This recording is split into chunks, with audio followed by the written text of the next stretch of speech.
হাই friends, আজি অলপ মাংস বনোৱা দেখুৱাইছোঁ আপোনালোকক। কেনেকুৱা হৈছে চাই কিনে কমেণ্টত জনাবচোন।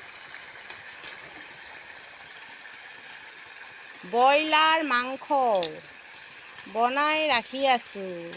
ৰাতিপুৱা সঞ্জয় দত্ত আহি ভাত খাব।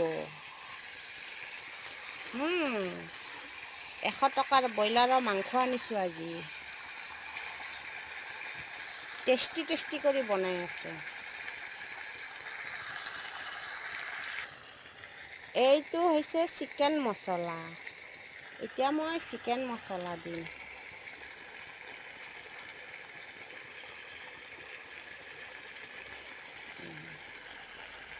তাৰপিছত ফ্ৰাই কৰিম। ৰঙা হোৱালৈকে ফ্ৰাই কৰি থাকিম। তাৰপিছত পানী দিম অলপ।